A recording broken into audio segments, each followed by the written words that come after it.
Breaking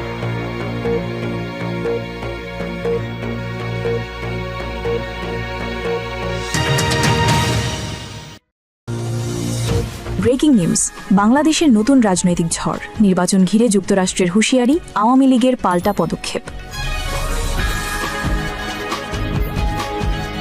breaking news সরাসরি studio থেকে। এখনই শুনুন, একেবারে সাম্প্রতিক, একেবারে জরুরি। আজকের পরিস্থিতি এক কথায় সংক্ষিপ্ত করা যায়, নির্বাচন হবে না যদি আওয়ামী লীগ বাইরে রাখা হয়। এ কথা বলা হচ্ছে দেশজুড়ে, রাজপথে, মাইক থেকে মাইকে, এবং এরপর শুরু হয়েছে এক শক্ত প্রতিশোধ ও রাজনৈতিক টেক্কা। এতক্ষণ শুনছিলেন সংবাদ শিরোনাম, এবার বিস্তারিত। ব্রেকিং নিউজ, বাংলাদেশের নতুন রাজনৈতিক ঝড়, নির্বাচন ঘিরে যুক্তরাষ্ট্রের হুঁশিয়ারি, আওয়ামী লীগের পাল্টা পদক্ষেপ। দর্শক, বড় রাজনৈতিক অস্থিরতার মধ্যে এখন পুরো বাংলাদেশ। অবশেষে বিশ্ব রাজনীতির অঙ্গনে বড়সড় মোড়। বাংলাদেশে আসন্ন নির্বাচনের প্রেক্ষাপটে যুক্তরাষ্ট্রের সাবেক প্রেসিডেন্ট ডোনাল্ড ট্রাম্পের কঠোর হুঁশিয়ারি। ট্রাম্পের সেই হুঙ্কারে কেঁপে উঠেছে আন্তর্জাতিক মহল। আর সেই সঙ্গে উঠে এসেছে এক নতুন নাম, শেখ হাসিনার কন্যা সাইমা ওয়াজেদ পুতুল। রাজনীতির এই নাটকীয় ঘূর্ণিপাকে যেন আন্তর্জাতিক শক্তির দাবা খেলায় বাংলাদেশের নির্বাচনের পরিণতি আজ অনিশ্চয়তার ঘূর্ণিতে। সূত্র বলছে, ডোনাল্ড ট্রাম্প তার সাম্প্রতিক এক বক্তব্যে স্পষ্টভাবে বলেছেন, বাংলাদেশে গণতন্ত্রের নামে বিশৃঙ্খলা সহ্য করা হবে না। এই হুঁশিয়ারির পর থেকেই কূটনৈতিক মহলে তীব্র আলোচনা। অনেকে বলছেন এটা শুধু রাজনৈতিক বার্তা নয়, বরং এক ধরনের সতর্কবাণী, যা বর্তমান ক্ষমতাসীন আওয়ামী লীগের জন্য বড় চ্যালেঞ্জ তৈরি করতে পারে। এরই মধ্যে শেখ হাসিনা সরকারের ঘনিষ্ঠ সূত্রগুলো বলছে, বাংলাদেশের অভ্যন্তরীণ বিষয়ে বিদেশি হস্তক্ষেপ কোনোভাবেই মেনে নেওয়া হবে না। আওয়ামী লীগের নীতি নির্ধারণী পর্যায়ে বৈঠক শুরু হয়ে গেছে। সেখানে সিদ্ধান্ত নেওয়া হয়েছে, নির্বাচনের সময়সূচি ও প্রক্রিয়া বাংলাদেশের সংবিধান অনুযায়ী হবে। তবে যুক্তরাষ্ট্রের এই অবস্থান কূটনৈতিক চাপে ফেলেছে সরকারকে। একই সঙ্গে বিরোধী দল বিএনপির অবস্থানও নতুন করে আলোচনায়। জরুরি বৈঠক ও প্রার্থী চূড়ান্তকরণের প্রস্তুতি। এদিকে আসন্ন জাতীয় সংসদ নির্বাচনকে সামনে রেখে বিএনপি বসেছে স্থায়ী কমিটির বৈঠকে। দলীয় সূত্র বলছে, প্রার্থী চূড়ান্তকরণ থেকে শুরু করে সম্ভাব্য ভোট বর্জনের কৌশল সবকিছু নিয়েই আলোচনায় তারা। কিন্তু এরই মধ্যে প্রশ্ন উঠছে আন্তর্জাতিক পর্যায়ে ডক্টর মুহাম্মদ ইউনূসের ভূমিকা নিয়ে। জাতীয় ঐক্য ও গণতন্ত্র পুনর্গঠনের নামে নতুন সংবিধান প্রণয়নের আহ্বান জানিয়েছেন ডক্টর ইউনূস। তবে সরকারের পক্ষ থেকে অভিযোগ, এই উদ্যোগের আড়ালে আছে রাজনৈতিক প্রভাব বিস্তারের চেষ্টা। আওয়ামী লীগের সিনিয়র নেতাদের মতে, গণভোট বা সংবিধান সংস্কারের কথা বলে একটি অগণতান্ত্রিক রূপরেখা চাপিয়ে দেওয়া হচ্ছে। আন্তর্জাতিক চাপ ও সংবিধান সংস্কারের বিতর্ক। দর্শক, এখন প্রশ্ন একটাই, বাংলাদেশের সংবিধান কি নতুন করে লেখা হতে যাচ্ছে? রাজনৈতিক বিশ্লেষকরা বলছেন, গণভোট নামের ফাঁদে ফেলে দেশের সাংবিধানিক কাঠামো নড়বড়ে করার চেষ্টা চলছে। কারণ সংবিধানের পঞ্চদশ সংশোধনীর মাধ্যমে গণভোটের ধারা আগেই বাতিল করা হয়েছে।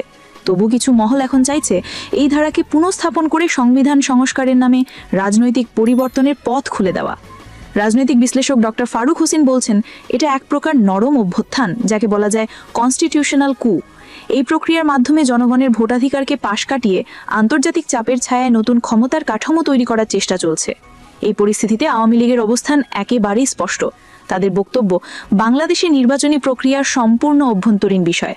কোনো বিদেশি শক্তি বা সংস্থা এখানে নির্দেশ দিতে পারে না। তবে রাজনৈতিক নাটকের সবচেয়ে আলোচিত চরিত্র এখন নোবেল বিজয়ী ডক্টর মুহাম্মদ ইউনূস। তিনি যুক্তরাষ্ট্রের নীতি নির্ধারকদের সঙ্গে যোগাযোগ রাখছেন বলে কূটনৈতিক সূত্রে খবর। অন্যদিকে আওয়ামী লীগ নেতারা অভিযোগ করছেন, ডক্টর ইউনূস রাজনৈতিক পর্দার আড়ালে একটি বিকল্প সরকার গঠনের পরিকল্পনা করছেন। প্রধানমন্ত্রী শেখ হাসিনার ঘনিষ্ঠ এক মন্ত্রী বলেন, যারা বিদেশি প্রভাবের মাধ্যমে সরকার গঠন করতে চায় তারা জনগণের ওপর আস্থা হারিয়েছে। জনগণের অবস্থান, রাজনীতি নাকি গণভোট? দর্শক, এখন সবচেয়ে বড় প্রশ্ন, জনগণ কি চায়? বিএনপির মধ্যে বিভাজন স্পষ্ট। একাংশ চায় নির্বাচনে অংশগ্রহণ, অন্যাংশ চায় বিদেশি তত্ত্বাবধানে নির্বাচন। আওয়ামী লীগ বলছে গণভোট সংবিধান বিরোধী, কিন্তু বিএনপি সেটিকেই দেখছে জনগণের শেষ ভরসা হিসেবে। দেশ জুড়ে চলছে তর্ক বিতর্ক, মিছিল সমাবেশ, এমনকি সামাজিক মাধ্যমে উত্তপ্ত আলোচনা। রাজনৈতিক বিশ্লেষকরা বলছেন, এই মুহূর্তে জনগণ ভোট নয়, চায় স্থিতিশীলতা। অর্থনীতি, নিরাপত্তা ও গণতন্ত্র, এই তিন সংকটে আজ বাংলাদেশ দোদুল্যমান। আন্তর্জাতিক অঙ্গনে বাংলাদেশের ভবিষ্যৎ, প্রশ্ন না নিশ্চয়তা? জাতিসংঘের নির্বাচন পর্যবেক্ষক টিমও নাকি বিভক্ত। কেউ কেউ বলছে বাংলাদেশের নির্বাচন প্রক্রিয়া প্রশ্নবিদ্ধ। অন্যদিকে জাতিসংঘের নীতি পরিষদের এক অংশ বলছে, বাংলাদেশ তার নিজস্ব সংবিধান অনুযায়ী নির্বাচন করলে সেটি বৈধ থাকবে। তবে যুক্তরাষ্ট্রের অবস্থান অনেক বেশি কড়া। ডোনাল্ড ট্রাম্পের সেই বক্তব্যের পর থেকে আন্তর্জাতিক সংবাদ মাধ্যমগুলো বলছে, ওয়াশিংটন এবার সত্যি বাংলাদেশের অভ্যন্তরীণ রাজনীতিতে প্রভাব ফেলতে চায়। এমনকি হোয়াইট হাউসের ভেতরে নাকি তৈরি হচ্ছে একটি বিশেষ টাস্ক ফোর্স, যা বাংলাদেশের নির্বাচনী প্রক্রিয়া নজরদারি করবে। আওয়ামী লীগের পাল্টা বার্তা, বাংলাদেশ সার্বভৌম রাষ্ট্র। আওয়ামী লীগের সাধারণ সম্পাদক ওবায়দুল কাদের আজ সকালে সাংবাদিকদের বলেন, বাংলাদেশ কারোর দয়ার উপর চলে না, আমাদের নির্বাচন আমাদের নিয়মেই হবে। তিনি আরও যোগ করেন, কেউ যদি ভাবেন বিদেশি চাপে শেখ হাসিনা সরে দাঁড়াবেন তাহলে তারা ভুল ভাবছেন। এই বক্তব্যের পর থেকেই স্পষ্ট আওয়ামী লীগ প্রতিরোধের কৌশলেই যাচ্ছে। অন্যদিকে শেখ হাসিনার ঘনিষ্ঠ সূত্র জানা গেছে, প্রধানমন্ত্রী নিজে পরিস্থিতি মনিটর করছেন এবং আন্তর্জাতিক মহলের সঙ্গে সরাসরি যোগাযোগ রাখছেন। রাজনৈতিক পর্যবেক্ষকরা বলছেন, শেখ হাসিনা এবার আগের চেয়েও দৃঢ় অবস্থানে আছেন। রাজনৈতিক ভবিষ্যৎ সামনে কি আসছে? দর্শক, বাংলাদেশের রাজনৈতিক পটভূমি এখন একদম থ্রিলার সিনেমার মতো। প্রতি ঘন্টায় ঘটছে নতুন মোড়, আসছে নতুন বার্তা। একদিকে ট্রাম্পের হুঁশিয়ারি, অন্যদিকে পুতুলের সম্ভাব্য রাজনৈতিক পদক্ষেপ। সবকিছু মিলিয়ে যেন আন্তর্জাতিক নাটকের কেন্দ্রবিন্দু এখন ঢাকা। প্রশ্ন উঠছে, আগামী নির্বাচন কবে হবে? ডক্টর ইউনূসের প্রস্তাবিত গণভোট কি আদৌ বাস্তবায়িত হবে? আর যদি হয় তবে কে দেবে সেই বৈধতা? আওয়ামী লীগ বলছে এই গণভোটের কোনো সাংবিধানিক ভিত্তি নেই। অন্যদিকে বিএনপি দাবি করছে জনগণকেই সিদ্ধান্ত নিতে দিতে হবে। বিশ্লেষকরা বলছেন, এটা শুধুই নির্বাচন নয়, বরং বাংলাদেশের রাষ্ট্র কাঠামোর ভবিষ্যৎ নির্ধারণের লড়াই। শেষ কথা, দর্শক, আজকের এই ব্রেকিং নিউজে আমরা দেখলাম কিভাবে আন্তর্জাতিক রাজনীতি, কূটনৈতিক চাপ আর দেশীয় সংঘাত মিলে বাংলাদেশকে নিয়ে গেছে নতুন অনিশ্চয়তার দিকে। হাসিনা বনাম ইউনূস, আওয়ামী লীগ বনাম বিএনপি, এই দ্বন্দ্বের মধ্যেই হয়তো লেখা হচ্ছে বাংলাদেশের রাজনীতির নতুন অধ্যায়। দেখা যাক ফেব্রুয়ারির নির্বাচনের আগে বা পরে কে থাকবেন ক্ষমতায় আর কে হবেন ইতিহাসের অংশ। আমি রিনা, এবিসি নিউজ, ঢাকা। ঘটনাগুলোর পরবর্তী আপডেট, বিশ্লেষণ আর নির্ভরযোগ্য খবর জানতে এখনই এবিসি নিউজ চ্যানেলটি সাবস্ক্রাইব করুন আর লাইক ও শেয়ার করে থাকুন আমাদের সঙ্গে, কারণ ব্রেকিং নিউজ মানেই এবিসি নিউজ। ব্রেকিং নিউজ সরাসরি স্টুডিও থেকে। এখনই শুনুন একেবারে সাম্প্রতিক, একেবারে জরুরি। আজকের পরিস্থিতি এক কথায় সংক্ষিপ্ত করা যায়, নির্বাচন হবে না যদি আওয়ামী লীগ বাইরে রাখা হয়। এ কথা বলা হচ্ছে দেশজুড়ে, রাজপথে, মাইক থেকে মাইকে, এবং এরপর শুরু হয়েছে এক শক্ত প্রতিশোধ ও রাজনৈতিক টেক্কা। রাজধানী, জেলা, গ্রাম, প্রতিটি অঞ্চলে উত্তেজনা তীব্র। আমরা এখনই সেই গল্পটা শোনাব। টুকরো টুকরো খবর একসাথে বনি, বিশ্লেষণ করে ব্রেকিং টোনে। লক্ষ্য রাখুন, খবরগুলো সরাসরি উৎস থেকে নয়, কিন্তু জনমানুষে যা হচ্ছে, মাঠে যা ঘটছে, সেটাই আজকের মূল কাহিনী। 1. কাউন্টডাউন, নির্বাচন হবে না, আওয়ামী লীগের স্পষ্ট ঘোষণা। আজ সকালে দলের এক প্রভাবশালী নেতা ভাষ্য দিয়েছেন, যদি আমাদের দলের অংশগ্রহণ নিশ্চিত না করা হয় তাহলে কোনো নির্বাচনই গ্রহণযোগ্য নয়। এই বলে দেওয়া হয়েছে, 0-9-0 ভোট, আমরা কোনো অবস্থাতেই এই নির্বাচন হতে দেব না। বার্তাটা সরাসরি রুশ ভঙ্গিমায়, হুঁশিয়ারিতে। রাজনৈতিক প্রেক্ষাপট বদলে যাওয়ার ইঙ্গিত এটা, কারণ দাবি মাত্র একটাই, আওয়ামী লীগের অংশগ্রহণ ছাড়া কোনো নির্বাচনের তত্ত্বাবধায়ক বৈধতা পাবে না। 2. মাঠে উত্তাপ, ঝটিকা মিছিল ও গ্রেপ্তার। গত কয়েকদিনের রাজধানী এবং বড় শহরগুলোতে আওয়ামী লীগের সংগঠনগুলো আবারও সক্রিয় হচ্ছে।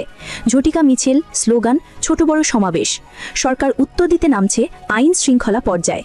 গ্রেপ্তার চলছে, নেতারা বলছেন হাজার হাজার কর্মীকে আটক করা হয়েছে। পরিবারের অভিযোগ, অনেককে নীরবভাবে জেলখানায় রাখা হয়েছে। কিছুতে পুলিশের হাতে নির্যাতনের অভিযোগও উঠেছে।